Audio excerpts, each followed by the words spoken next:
Olá, bem-vindo ao Painel Univale. Hoje vamos falar de um assunto que está aí nos noticiários e que também coloca uma pulguinha atrás da orelha das pessoas aí, que principalmente que vão viajar para áreas afetadas.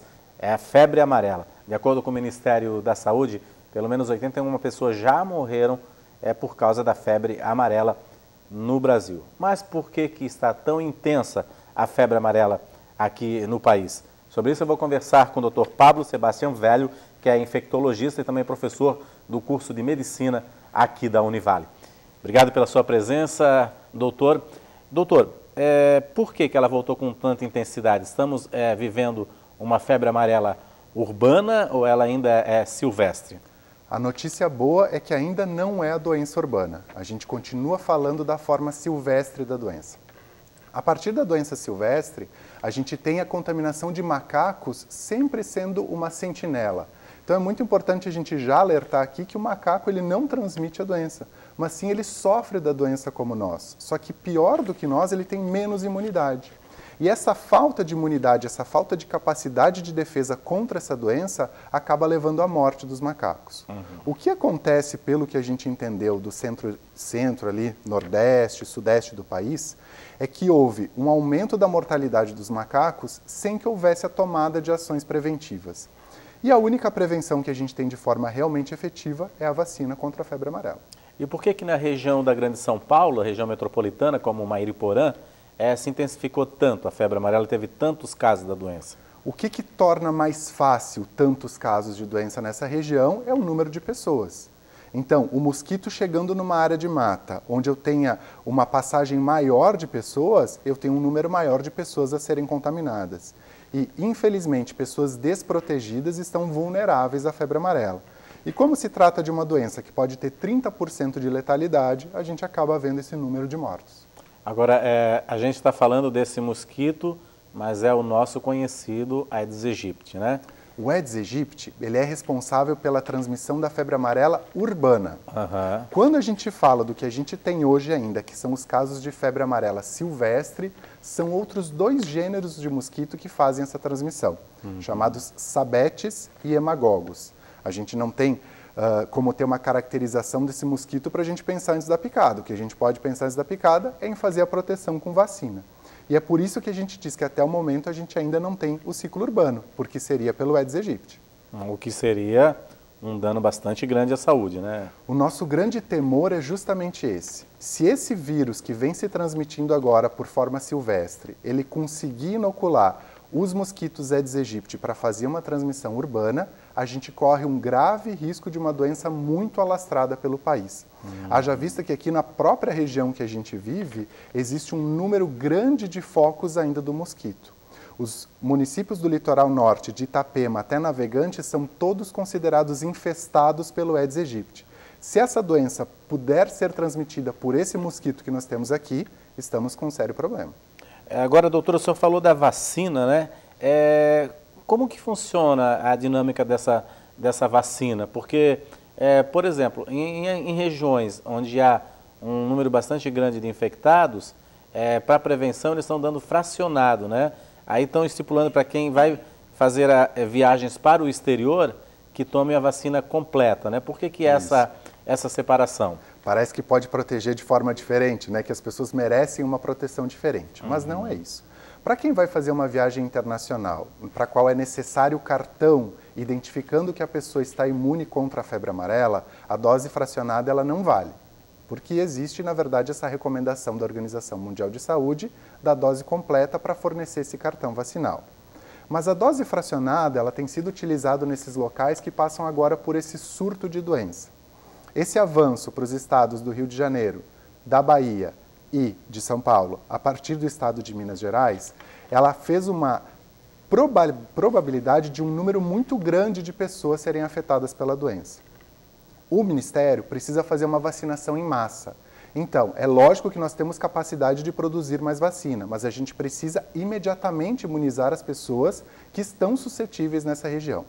Então, um estudo que já foi feito anteriormente, isso não é novidade, não é um chute que está sendo dado aqui no Brasil, é uma coisa cientificamente já comprovada, de que a dose fracionada, ela também imuniza. Só que recentemente nós tínhamos a informação de que a vacina da febre amarela hoje, ela tem uma imunidade que é duradoura. Então a informação de que a gente precisava fazer um reforço a cada 10 anos caiu por uma recomendação da Organização Mundial de Saúde. Para a dose fracionada já não é a mesma coisa. A imunidade prevista para a dose fracionada é de 8 anos. De 8 anos. Agora, existe um período de incubação aí da vacina que é de 10 dias, né? Então, por exemplo, quem vai passar o carnaval no Rio de Janeiro ou interior de Minas, onde são áreas de risco, já deveria ter sido vacinado, né, antes, porque agora o carnaval já está chegando, né, doutor? E infelizmente isso vem acontecendo, né? Como a gente tem os pacientes do ambulatório, os pacientes de consultório, eles acabam ligando para a gente e perguntando justamente isso. Ah, nessa sexta-feira eu estou indo viajar para tal região, onde é uma área com recomendação de vacina, eu posso fazer a vacina? Aí é tarde demais. A gente não pode aguardar ficar tão próximo da viagem para procurar fazer essa imunização. Como tu bem disseste, são 10 dias antes o tempo mínimo para eu fazer essa vacina. Então, quem vai fazer alguma viagem precisa dessa programação. Assim como a gente programa anteriormente a compra de passagens, reserva de hotel, é importante sempre fazer essa pesquisa, saber se existe alguma doença endêmica naquela região que a gente vai visitar naquele momento, para oferecer alguma proteção em tempo hábil. Alguns países já, quando vai pedir o visto, por exemplo, a Grécia já exige vacina de febre amarela de brasileiros, né? Então é preciso fazer essa pesquisa também, porque às vezes também corre o risco de não desembarcar no país, né? Exatamente, acha que o passaporte em dia já resolve, né? E não é por aí. Então sempre que a gente vai fazer uma viagem para algum local novo, ou mesmo algum local que a gente já visitou, é importante fazer essa análise, porque como as doenças infecciosas elas têm uma velocidade de transmissão muito rápida, é importante a gente saber qual é o veículo de prevenção mais importante nesse momento. No ano passado, por exemplo, Itália e Portugal passaram por surtos de sarampo. Então é importante, antes de visitar esses países, eu saber se eu estou com a imunidade contra o sarampo em dia. Por exemplo, não é a situação que se vive hoje. Essas próprias questões migratórias, elas facilitam as doenças infecciosas. Então é importante a gente se prevenir. O site da Anvisa informa esses dados, doutor? A Anvisa, ela não consegue ter essa velocidade tão grande de informações, né? A melhor referência que a gente tem mundialmente para a medicina de viagem é o CDC, que é dos Estados Unidos. Mas sempre que a gente procura um país no exterior, por exemplo, para fazer uma viagem, a própria embaixada no Brasil já tem essas informações. Então, por exemplo, se eu vou fazer uma viagem para a Itália, eu posso entrar no site brasileiro da embaixada, que vai trazer todas as informações necessárias para essa proteção. Então, cada situação, procurar qual é o melhor órgão naquele momento. O CDC mundialmente traz a informação, mas é importante observar com antecedência. Agora, o senhor falou na produção de vacina, né? A vacina da febre amarela, ela é feita no Brasil? Ela tem a produção brasileira. Ela tem a produção brasileira. E sempre foi feita assim. Então nos traz muita tristeza agora, tanta desconfiança sobre essa vacina. A gente percebe muitas informações que não são corretas circulando e a gente tem uma preocupação de que pessoas que vão para áreas com recomendação de vacina acabem não se prevenindo por medo desnecessário. Então é importante a gente alertar as pessoas que converse com o seu médico assistente, né? Tem alguma dúvida, alguma situação, procure a vigilância epidemiológica do seu município, porque sempre as informações, elas precisam vir de uma fonte confiável. Aqui em Santa Catarina ainda não há casos de febre amarela? Nós não temos nenhum caso autóctone. Os casos autóctones são aqueles de transmissão dentro do próprio estado. Mas, infelizmente, nós já tivemos um óbito de uma moradora de Gaspar que viajou justamente para a cidade de Mairuporã sem a vacina. Então, esta pessoa ela acabou viajando para lá e teve a morte relacionada com a infecção pela febre amarela. Pela febre amarela. Agora, nos noticiários aí, exatamente como o senhor falou da vacina, né? Tem o caso de uma morte que possivelmente seria de reação à vacina da febre amarela. Que tipo de reação a vacina dá que pode matar? Em primeiro lugar, essas notícias elas precisam ser tomadas com muita cautela, porque nenhum órgão oficial apresentou esta definição de que a morte foi relacionada à aplicação de vacina. Para qualquer vacina existem efeitos colaterais que são esperados. Para a vacina da febre amarela não é diferente. Dor no local da aplicação, um pouco de febre nos primeiros 2 dias, uma dor que pode ser em todo o corpo ou se localizar mais na região da cabeça, isso tudo pode acontecer. Mas existe uma forma de doença chamada de doença viscerotrópica, que é uma complicação muito grave da vacina da febre amarela. Mas ela tem uma incidência de 1 a cada 500 mil aplicações dessa vacina. É um evento muito raro. Muito raro, né? Então, realmente, pode ser descartada essa hipótese mesmo do que está nos noticiários, do que está nas redes sociais e tudo mais, né? Eu não consigo te trazer essa informação porque a gente não tem ainda análise dos exames que foram coletados antes do óbito. Né? Existem outras hipóteses, muito provavelmente se trata sim de uma doença infecciosa, pelo caráter agudo de evolução dessa doença e pelos exames que até então nós tivemos disponibilidade. Mas outras doenças precisam ser descartadas. E uma coisa interessante em relação a uma morte causada pela vacina da febre amarela é que ela é rastreável. Como a gente faz essa vacina com o vírus vivo que é atenuado, eu consigo fazer a pesquisa do material genético desse vírus. E a partir disso eu consigo definir exatamente a correlação de um óbito com a aplicação da vacina. Tá certo, doutor. A gente vai fazer um rápido intervalo. Daqui a pouco eu volto a conversar com o senhor. Vamos ver quais são os sintomas, né? E quais são as precauções. A primeira, realmente, a prevenção com a vacina, né? Mas quais são as precauções realmente que a pessoa tem que ter? A gente volta em instantes.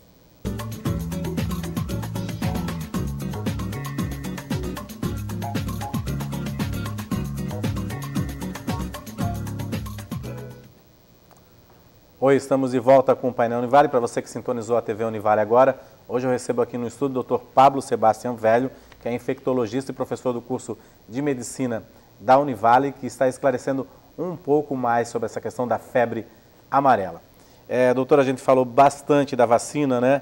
E o senhor lembrou aí no intervalo também de a gente falar um pouquinho sobre as contraindicações da vacina da febre amarela. Quais são as contraindicações dessa vacina? Hoje essa vacina ela já compõe o Programa Nacional de Imunização a partir dos 9 meses de vida. Então toda criança com 9 meses hoje ela já pode ser imunizada. Antes dos 9 meses é que a gente tem uma preocupação. Alguns estudos mostram que a gente poderia fazer até com 6 meses de vida, mas isso numa situação com muito número de casos da doença. Então a primeira é a faixa etária muito baixa. Por outro lado, a gente vai lá para o outro lado. Acima de 60 anos, o indivíduo precisa de uma avaliação médica que faça uma afirmação de que essa pessoa está apta a receber a vacina. Não exatamente por uma questão de idade. Então com 59 eu podia ter feito a vacina e aos 60 eu não posso mais. Mas porque a gente sabe que o idoso ele pode ter mais doenças. Então isso é necessário, uma avaliação. Mas o grande impeditivo à realização dessas vacinas, além das questões de alergia aos próprios condutos, né, desta vacina, como clara de ovo, por exemplo, são as deficiências da imunidade. Então, aquelas pessoas que se encontram sobre um tratamento de quimioterapia, pós-transplante, ou pacientes que vivem com HIV, mas que a imunidade não está controlada, eles têm um risco elevado de fazer aquela doença viscerotrópica que a gente conversou anteriormente, de fazer a doença provocada pela própria vacina. Então, se o meu sistema imunológico ele não está firme o suficiente, eu preciso evitar essa vacina. E, por fim, as gestantes. A gente precisa de um cuidado, já que a gente fala de vírus vivo atenuado, que o feto ou a criança que está sendo gerada por essa mãe não venha sofrer da doença. Então, gestantes não devem fazer essa vacina e, enquanto estão amamentando, até os 6 meses, também é melhor evitar. Isso também que eu ia perguntar, lactantes também... Também, pelo menos até os 6 meses, melhor evitar. Agora, o que é essa doença, doutor? O que ela atinge? A febre amarela ela é uma doença bastante aguda. O indivíduo, após a picada do mosquito, dentre os primeiros 3 dias já evolui com a forma de doença. Mas inicialmente é uma doença mais branda. Ela tem uma febre que não é tão alta, embora possa ser, ela costuma ser uma febre intermediária, dores no corpo, cefaleia, náusea, vômitos. Um quadro simples que muitas vezes passa por uma avaliação médica como se tratando de uma virose, por se tratar de uma doença que não requer um diagnóstico específico e é autolimitado. Mas até 30% das pessoas podem evoluir para a segunda fase de doença. Então, passados 3 a 5 dias desta fase inicial, a febre baixa. Entre 24 e 48 horas, a febre retorna. numa velocidade muito agressiva, numa forma alta, e ocorrem os danos ao fígado, que é o que a gente diz que é a hepatite relacionada à febre amarela. Essa lesão do fígado acaba sendo muito aguda e ela que pode acabar levando à morte, seja por uma intoxicação do sistema nervoso central, causada pela deficiência de trabalho do fígado, seja por infecções secundárias que podem acontecer em virtude da depleção das proteínas que são produzidas pelo fígado, ou até pelos fenômenos hemorrágicos. A gente diz que a doença grave da febre amarela é uma doença hemorrágica, e esses próprios sangramentos podem acabar também levando à morte. Quem é infectado, quantos por cento que tem corre o risco e por quê? Então, a grande maioria, 70% das pessoas terão essa evolução benigna e é a grande massa que acaba passando sem diagnóstico. Porque como é uma doença branda e autolimitada, muitas vezes a pessoa acaba fazendo um controle em casa da temperatura, não vê a necessidade de procurar o médico e a doença acaba resolvendo. O problema é essa segunda fase de doença, então é aí que a gente precisa prestar muita atenção.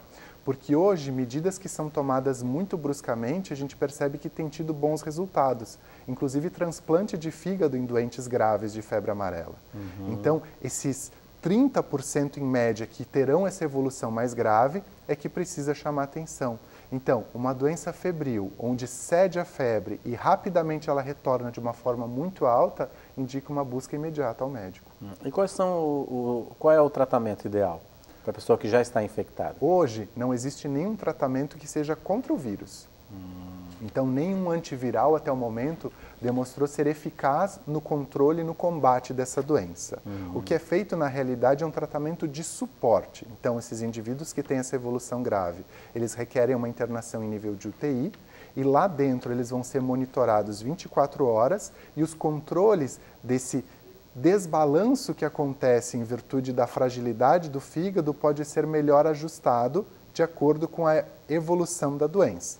Casos que a evolução é muito aguda e existem as perdas das proteínas do fígado de forma muito rápida, são os que vão necessitar, então, do transplante de fígado. Do transplante de fígado. Agora, doutor, em quanto tempo a pessoa que é picada pelo mosquito, ela começa a sentir os sintomas? Tem um cálculo aí? É muito rápido. A gente chama isso de período de incubação, que é o período onde eu tenho contato com esse vírus e até eu ter a manifestação da doença. É normalmente na primeira semana já. Na primeira semana. Então não é uma coisa que costuma durar muito tempo. Ele pode até se estender a 15 dias, mas a grande maioria dos casos se localiza na primeira semana da picada já desse mosquito. O senhor falou no início do primeiro bloco algo interessante, né? Que aqui a gente vê a falta de prevenção das pessoas no que diz respeito ao Aedes aegypti, né? A gente está vivendo uma fase de contaminação mais silvestre, né? Mas que pode ser urbana se caso realmente o mosquito, o Aedes aegypti, for evoluir para o vírus da febre amarela, né? Então há necessidade de uma prevenção ainda maior, né? Os municípios, o poder público faz o papel, mas a população precisa também colaborar, né, doutor? Isso mesmo. Infelizmente, saiu mais um boletim agora da Vigilância Epidemiológica Estadual que mostra esse grande número de focos e os municípios infestados, que aumentaram em relação ao mesmo período do ano passado. Então, é importante que cada um assuma o seu papel no combate à proliferação do mosquito Aedes aegypti. Como a gente sabe que ele pode ser uma ferramenta de transmissão da febre amarela, mas ele já é conhecido pela dengue, pelo chikungunya e pelo zika. Outras doenças associadas, né? Só para fazer um comentário breve, saiu um relatório de que no ano passado o chikungunya foi responsável por um número maior de mortes do que dengue. E chikungunya é uma doença que ainda não chegou aqui para a gente de forma a se estabelecer na população e tem uma taxa de ataque muito grande. Quando ele chega numa população suscetível, ele faz um grande número de casos num curto espaço de tempo. Então é muito importante a gente utilizar a melhor ferramenta que a gente tem de prevenção nesse sentido, que é o combate aos criadouros de mosquito. E a gente sabe que ele só precisa de água, ele não precisa de mais nada.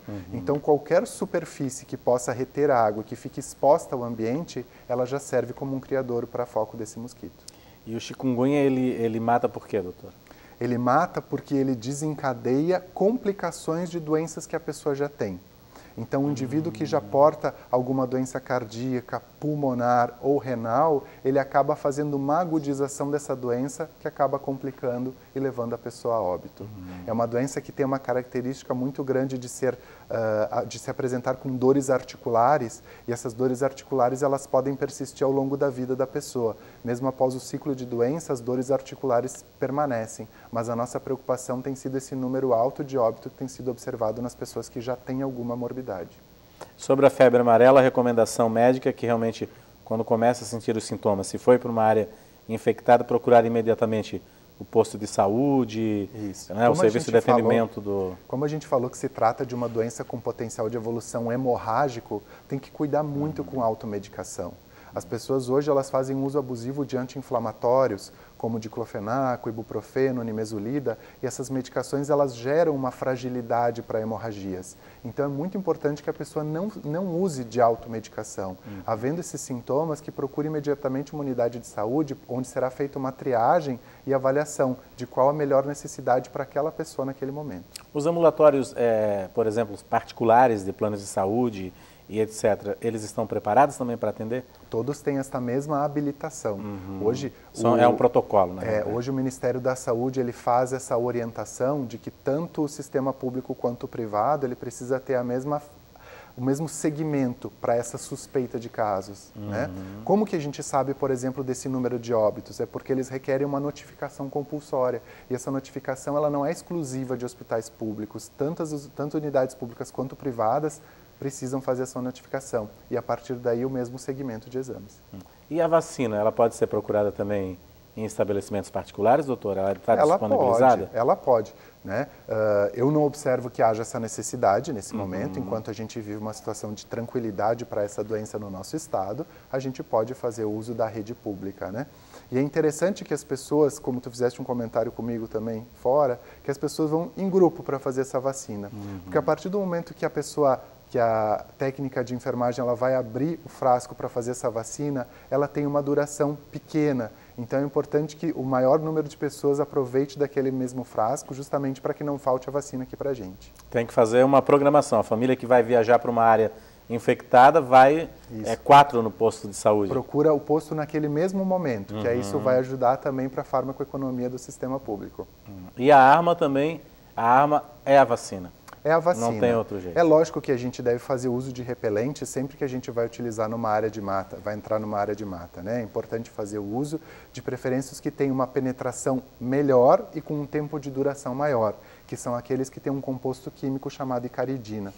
Mas é muito importante que a pessoa faça a vacina, porque infelizmente os repelentes eles conseguem ter uma perda de eficácia ao longo do tempo, porque é como se o mosquito aprendesse a se defender do repelente. Entendi. Então, à medida em que a pessoa vai entrar numa área diferente, mangas compridas, calças compridas, uso de repelente, nunca se usa repelente por baixo da roupa, nunca se usa repelente por baixo de maquiagem. O repelente é sempre a última coisa a ser aplicada, mas para a febre amarela, a principal ferramenta ainda é a vacina. E não existe também, acho que o mercado, o marketing faz assim, repelente que combate a dengue, não existe nada? Isso, infelizmente não. Né? O próprio mosquito da dengue, esse Aedes aegypti, ele é o que melhor consegue ter esse vencimento sobre substâncias químicas. Então, por isso que a gente foca tanto no combate aos criadores de mosquito, porque a gente não consegue ter esse controle depois do mosquito adulto. Então, a recomendação é procurar uma unidade de saúde e se vacinar, se possível, se for em grupos, 4 pessoas, para realmente ter essa economia, para que não haja desperdício nesse momento também, né, doutor? Exatamente, né? Porque é um momento em que a gente precisa estar preparado para o que vem pela frente. Então, melhorar a situação pública eu acho que vai fazer um bem para todo mundo. Tá certo, doutor. Muito obrigado aí pelas suas informações. Acho que esclareceu bastante aí os telespectadores aí da TV Univale, também sobre essa questão que está sendo jogada nas redes sociais, né? Às vezes mal interpretada também, né? Obrigado aí, doutor. Eu que agradeço o convite. Obrigado. Anotou aí as dicas? É importante se prevenir e tomar a vacina. A gente volta na semana que vem. Um ótimo final de semana e até lá.